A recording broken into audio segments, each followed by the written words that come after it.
ಯಡ್ರಾಮಿ ತಾಲೂಕಿನ ಬಹುತೇಕ ಗ್ರಾಮ ಲೆಕ್ಕಾಧಿಕಾರಿಗಳು ಕೇಂದ್ರ ಸ್ಥಾನದಲ್ಲಿ ವಾಸವಿರದೆ ಸಮಯಕ್ಕೆ ಕರ್ತವ್ಯಕ್ಕೆ ಹಾಜರಾಗದೆ ಸಾರ್ವಜನಿಕ ಸೇವೆಯಲ್ಲಿ ಕರ್ತವ್ಯ ಲೋಪ ಎಸಗುತ್ತಿರುವ ಕುರಿತು ದೂರು ಹಾಗೂ ಶಿಸ್ತು ಕ್ರಮಕ್ಕೆ ಒತ್ತಾಯಿಸಿ ಕರ್ನಾಟಕ ರಾಷ್ಟ್ರ ಸಮಿತಿ ಪಕ್ಷದ ವತಿಯಿಂದ ತಾಲೂಕು ಪಂಚಾಯಿತಿ ಮುಂಭಾಗ ಪ್ರತಿಭಟನೆಯನ್ನು ಮಾಡಲಾಯಿತು. ತಾಲೂಕು ಪಂಚಾಯತ್ ಸಿಬ್ಬಂದಿಗೆ ಮನವಿ ಪತ್ರ ಸಲ್ಲಿಸಲಾಗಿದೆ. ಇದೇ ವೇಳೆ ಮಾತನಾಡಿದ ಕೆಆರ್ಎಸ್ ತಾಲೂಕು ಘಟಕದ ಅಧ್ಯಕ್ಷ ರಿಯಾಜ್ ಸಾಬ್, ತಾಲೂಕಿನ ಬಹುತೇಕ ಗ್ರಾಮ ಲೆಕ್ಕಾಧಿಕಾರಿಗಳು ಸರ್ಕಾರದ ನಿಯಮಾನುಸಾರದಂತೆ ತಮ್ಮ ನಿಯೋಜಿತ ಕೇಂದ್ರ ಸ್ಥಾನದಲ್ಲಿ ವಾಸವಿದ್ದು ಕರ್ತವ್ಯ ನಿರ್ವಹಿಸಬೇಕೆಂಬ ಆದೇಶವನ್ನು ಉಲ್ಲಂಘಿಸಿ ಹೊರ ಊರುಗಳಲ್ಲಿ ವಾಸವಿದ್ದು ಕರ್ತವ್ಯ ಸಮಯಕ್ಕೆ ಹಾಜರಾಗದೆ ಸಾರ್ವಜನಿಕರಿಗೆ ಅಗತ್ಯವಾದ ಸೇವೆಗಳನ್ನು ಒದಗಿಸುವಲ್ಲಿ ನಿರ್ಲಕ್ಷ್ಯ ತೋರುತ್ತಿದ್ದಾರೆ. ಇದರಿಂದ ಆರ್ಟಿಸಿ ಮ್ಯೂಟೇಷನ್, ಜಾತಿ ಆದಾಯ ನಿವಾಸ ಪ್ರಮಾಣ ಪತ್ರ ಸೇರಿದಂತೆ ಕಂದಾಯ ಸೇವೆಗಳು ತೀವ್ರ ವಿಳಂಬವಾಗುತ್ತಿವೆ. ಜನರು ದಿನಗಟ್ಟಲೆ ಕಚೇರಿಗೆ ಹರಿದು ಆರ್ಥಿಕ, ಮಾನಸಿಕ ಹಾಗೂ ಆಡಳಿತಾತ್ಮಕ ತೊಂದರೆ ಅನುಭವಿಸುತ್ತಿದ್ದು ಸರ್ಕಾರದ ಆಡಳಿತ ವ್ಯವಸ್ಥೆ ಮೇಲೆ ನಂಬಿಕೆ ಕುಸಿಯುವಂತಾಗಿದೆ ಎಂದು ತಿಳಿಸಿದರು. ಕೆಆರ್ಎಸ್ ಪಕ್ಷದ ಕಾರ್ಯಕರ್ತರು ಸೇರಿದಂತೆ ಅನೇಕರು ಈ ಪ್ರತಿಭಟನೆಯಲ್ಲಿ ಭಾಗವಹಿಸಿದರು. Manjunath Doddamani, RJ 32 Kannada news, Yadrami.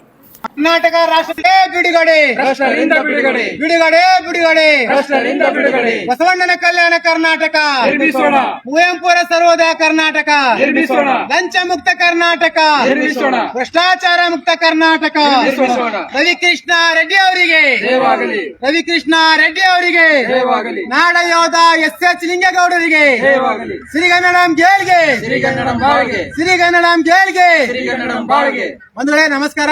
ಇವತ್ತಿನ ದಿನ ಯಡ್ರಾಮಿ ತಾಲೂಕಿನಲ್ಲಿ ಎದ್ದೇಳು ಕನ್ನಡಿಗ ಕೆಆರ್ಎಸ್ ಪಕ್ಷ ಸೇರುವ ಕಾರ್ಯಕ್ರಮ ಹಮ್ಮಿಕೊಳ್ಳಲಾಗಿದೆ. ಅದರ ಜೊತೆಗೆ ಇವತ್ತು ಯಡ್ರಾಮಿ ತಾಲೂಕಾ ಪಂಚಾಯತಿ ಒಂದು ವಿಸಿಟ್ ಕೊಡುವ ಮುಖಾಂತರ ಒಂದು ಮನವಿ ಪತ್ರ ಕೊಡ್ತಾ ಇದ್ದೇವೆ. ಈಗ ಈ ಯಡ್ರಾಮಿ ತಾಲೂಕಿನ ಅಧ್ಯಕ್ಷರಂತ ರಿಯಾಜ್ ಪಟೇಲ್ ಅವರು ಎರಡು ಮಾತಾಡೋ ಮುಖಾಂತರ ಮನವಿ ಪತ್ರ ಕೊಡ್ತಾರೆ.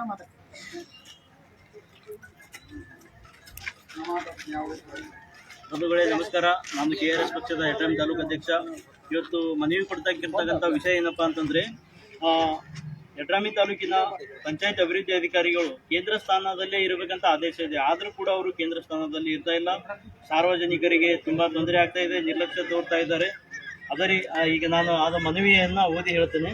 ಆ ವಿಷಯ: ಪಂಚಾಯತ್ ಅಭಿವೃದ್ಧಿ ಅಧಿಕಾರಿಗಳು ಕೇಂದ್ರ ಸ್ಥಾನದಲ್ಲಿ ವಾಸವಿರದೆ ಸಾರ್ವಜನಿಕ ಸೇವೆಯಲ್ಲಿ ನಿರ್ಲಕ್ಷ್ಯ ತೋರುತ್ತಿರುವ ಕುರಿತು ದೂರು.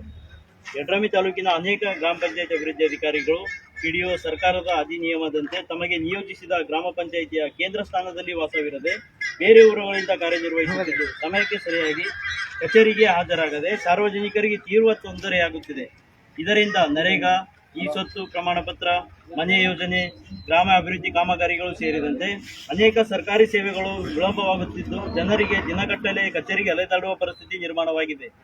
ಕರ್ನಾಟಕ ಸರ್ಕಾರಿ ನೌಕರರ ನಡತೆ ನಿಯಮಾವಳಿ 1966 ಹಾಗೂ ಕರ್ನಾಟಕ ಪಂಚಾಯತ್ ರಾಜ್ ಅಧಿನಿಯಮ 1993 ಪ್ರಕಾರ ಸರ್ಕಾರಿ ಅಧಿಕಾರಿಗಳು ಕರ್ತವ್ಯ ಸ್ಥಳದಲ್ಲೇ ಹಾಜರಿದ್ದು ಸಾರ್ವಜನಿಕ ಸೇವೆಗೆ ಲಭ್ಯವಾಗಿರಬೇಕೆಂದು ಆ ನಿಯಮಗಳು ಯಡ್ರಾಮಿ ತಾಲೂಕಿನಲ್ಲಿ ಉಲ್ಲಂಘನೆ ಆಗುತ್ತಿದ್ದು ಆಡಳಿತದ ಮೇಲೆ ಸಾರ್ವಜನಿಕರ ನಂಬಿಕೆ ಕಳೆದುಕೊಂಡಂತಾಗಿದೆ. ಆದ್ದರಿಂದ ತಾವುಗಳು ಪಿಡಿಒಗಳು ಕಡ್ಡಾಯವಾಗಿ ಕೇಂದ್ರ ಸ್ಥಾನದಲ್ಲೇ ವಾಸವಿರುವಂತೆ ಆದೇಶಿಸಬೇಕು. ಸಮಯ ಪಾಲನೆ ಮತ್ತು ಹಾಗೂ ಹಾಜರಾತಿ ಮೇಲ್ವಿಚಾರಣೆ ಮಾಡಬೇಕು. ನಿಯಮ ಉಲ್ಲಂಘಿಸುವ ಅಧಿಕಾರಿಗಳ ಮೇಲೆ ಶಿಸ್ತು ಕ್ರಮ ಕೈಗೊಳ್ಳಬೇಕು. ಜನರಿಗೆ ಅಧಿಕಾರಿಗಳ ಲಭ್ಯತೆ ಖಚಿತಪಡಿಸಲು ಸೂಕ್ತ ಕ್ರಮ ಜರುಗಿಸಬೇಕೆಂದು ಮನವಿ ಮಾಡಿಕೊಳ್ಳುತ್ತೇವೆ.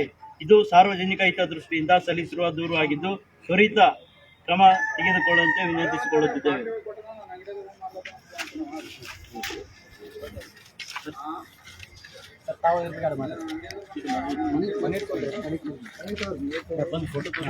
ಫೋಟೋ ತಗೋರಿ.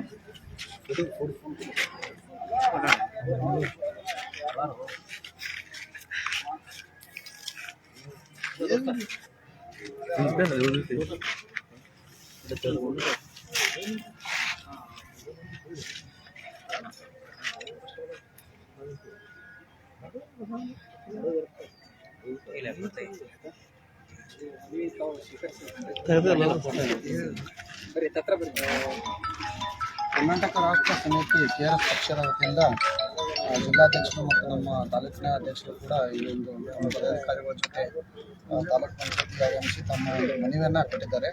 ಅದರಲ್ಲಿ ಮುಖ್ಯವಾಗಿ ಅಂತಂದರೆ ಗ್ರಾಮ ಪಂಚಾಯತಿಯಲ್ಲಿ ಪಿಡಿಒಗಳು ಸಕಾಲಕ್ಕೆ ಲಭ್ಯ ಆಗ್ತಿಲ್ಲ ಮತ್ತು ಟೈಮ್ ಸರಿ ಅಂದರೆ ಕಚೇರಿ ವೇಳೆಯಲ್ಲಿ ಕೇಂದ್ರ ಸ್ಥಾನ ಇರಬೇಕಂತಕ್ಕಂಥ ಆದೇಶವನ್ನು ಉಲ್ಲಂಘನೆ ಮಾಡಿ ಅವರಿಗೆ ಕಚೇರಿಯಲ್ಲಿ ಕೆಲಸ ನಿರ್ವಹಿಸದೆ ಸಾರ್ವಜನಿಕ ತೊಂದರೆ ಆಗಿದೆ ಅಂತಕ್ಕಂಥ ಒಂದು ಪಕ್ಷತೆಯಿಂದ ಅವರು ಮನವಿಯನ್ನು ಸಲ್ಲಿಸಿದ್ದಾರೆ. ಅದರ ಮನವಿಯನ್ನು ತಾಲೂಕು ಪಂಚಾಯತಿಯಿಂದ ನಾನು ಸಹಾಯಕ ನಿರ್ದೇಶಕ ಈ ಒಂದು ಮನವಿಯನ್ನು ಸ್ವೀಕರಿಸಿದ್ದೀನಿ ಕಾರ್ಯನಿರ್ವಾಹಕ ಅಧಿಕಾರಿಗಳ ಒಂದು ಸಲಹೆ ಮೇರೆಗೆ. ಅದರಂತೆ ಈ ಒಂದು ವಿಷಯದ ಬಗ್ಗೆ ನಾವು ಸರ್ಕಾರದ ಆದೇಶ ಕೂಡ ಆಗಿದೆ. ಯಾಕಂದರೆ ಪ್ರತಿಯೊಂದು ಗ್ರಾಮ ಪಂಚಾಯತಿಯಲ್ಲಿ ಬಯೋಮೆಟ್ರಿಕನ್ನು ಯೂಸ್ ಮಾಡಿ ಅಲ್ಲಿ ಅಟೆಂಡ್ ಆಗಬೇಕು ಮತ್ತು ಕೇಂದ್ರ ಸ್ಥಾನದಲ್ಲಿ ಇರಬೇಕಂತಕ್ಕಂಥ ಆದೇಶ ಆಗಿದೆ. ಆ ಪ್ರಕಾರವಾಗಿ ಒಂದು ಈ ಮುಖಾಂತರ ತಮಗೇನು ಭರವಸೆ ಕೊಡ್ತೀವಿ ಅಂದರೆ, ಈಗ ಮಾನ್ಯ ಕಾರ್ಯನಿರ್ವಹಣಾಧಿಕಾರಿಗಳಿಗೆ ಈ ವಿಷಯವನ್ನು ಮುಗಿಸಿ ಕಟ್ಟುನಿಟ್ಟಾಗಿ ಎಲ್ಲರೂ ಅಟೆಂಡ್ ಆಗ್ತಕ್ಕಂಥ ಒಂದು ಆದೇಶವನ್ನು ಜಾರಿಗೊಳಿಸ್ತೀವಿ ಅಂತಕ್ಕಂಥ ಮಾತನ್ನು ಹೇಳಿ ಮನೆಯನ್ನು ಸ್ವೀಕರಿಸಿರ್ತೇನೆ. ಇದಾಗಿತ್ತು ಇವತ್ತಿನ RJ32 ಕನ್ನಡ ನ್ಯೂಸ್. ನೈಜನಿಕರ ಸುದ್ದಿಗಾಗಿ ನೋಡ್ತಾ ಇರಿ RJ32 ಕನ್ನಡ ಟಿವಿ. ನಮಸ್ಕಾರ.